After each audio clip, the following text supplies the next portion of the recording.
Salom tinglovchim. 2018-yil 6-sentyabr.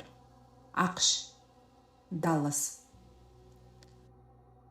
4 kundan buyon hordiq ola olmagan Amber Gayger politsiyadagi og'ir ish kunidan keyin uy eshigini ochdi. Ichkariga kirgan zahoti dahshatli qo'rquvdan qotib qoldi. Uning uyidagi divanda bir erkak bamayli xotir televizor ko'rib o'tirardi. Soniyalar ichida u qurolini olib, unga qarata bir necha marotaba o'q uzdi.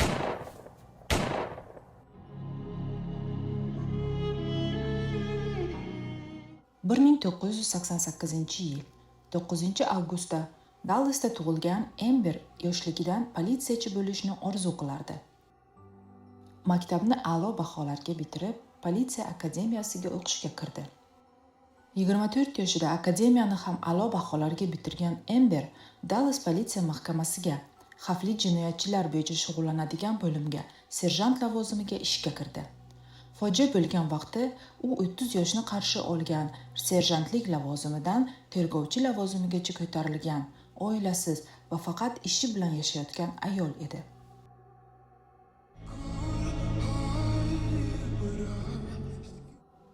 (2018-yil 6-sentyabr kuni oxirgi 4 kun davomida 10 soatdan 13 soatgacha ishlagan Amber hordiq olish uchun uyiga qarab yo'l oldi. Parkovkada mashinasini qoldirib, zinapoya orqali o'z qavatiga ko'tarildi. Bu orada u yigiti bilan SMS-lashib ketayotgandi. Kalitni eshikka tiqqan zahoti u eshik ochiqligini tushundi. Shu onda uni kuchli qo'rquv qamrab oldi.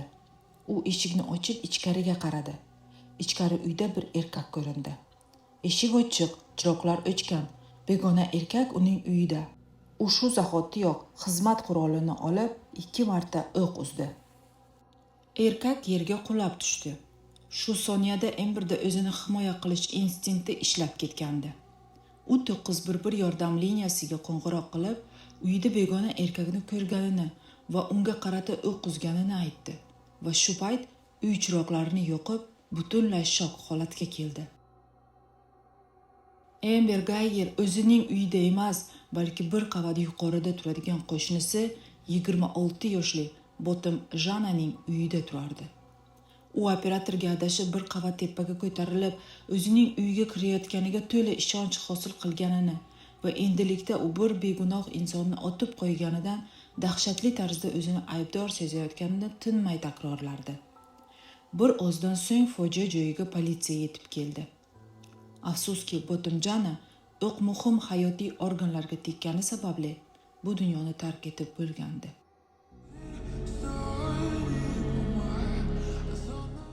Bottom Jana qora tanli, afroamerikalik 26 yoshli yigit edi.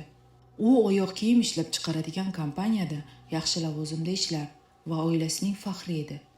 Qotillikdan so'ng Bottomning qarindoshlari va yaqinlari Gaygerni hibsga olishlarini talab qilishdi. Marhum Bottomning onasi politsiya xodimi o'g'lini terining rangi tufayli otib tashlaganlikda aybladi. Gaygerning o'zi Bottomning oilasi va yaqinlaridan kechirim so'radi. 9-sentyabr kuni Amber Gayger qamoqqa yuborildi. Ammo bir necha soatdan so'ng 300 ming AQSh dollari evaziga garovga ozod qilindi. Amber Gaygerning ustidan sud jarayoni 2019-yil boshlandi. Ayblov prokurorlarining ta'kidlashicha, Gayger jinoiy beparvolikni ko'rsatib, o'zining qavatida emasligining ko'plab belgilarini e'tiborsiz qoldirgan.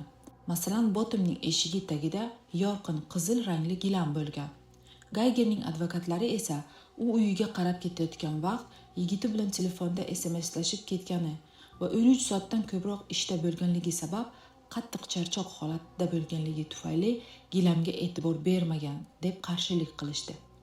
Shuningdek, Amber Gayger o'q uzganidan so'ng va politsiyani kutib o'tirgan vaqt oralig'ida yigitiga qo'ng'iroq qilib ko'proq o'zining hayoti haqida qayg'urganini, o'q yegan yigitga esa hatto birinchi yordam ko'rsatmaganini aytishdi.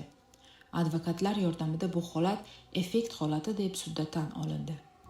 Amber Gaygerga sud oxirgi so'zni berganida, "Men kechirim so'rayman. Men hech qachon birovning umriga zomin bo'lishni xohlamaganman", deb yig'ladi. U hayoti uchun qo'rqqanligi sababli o'q uzganini tan oldi. 2019-yil 1-oktyabr kuni hakamlar hay'ati Amber Gaygerni qasddan qotillikda aybdor deb topishdi. Ertasi kuni u 10 yilga ozodlikdan mahrum qilindi.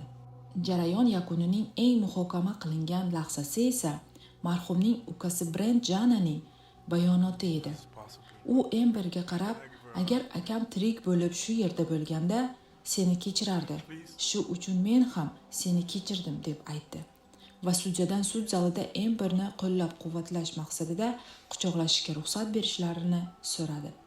Sudya ularga ruxsat berganida esa marhum Bottomning ukasi Brent va qotili Amber ko'zlari to'la yosh bilan bir-birlaridan kechirim so'rab, uzoq vaqt quchoqlashib yig'ladilar.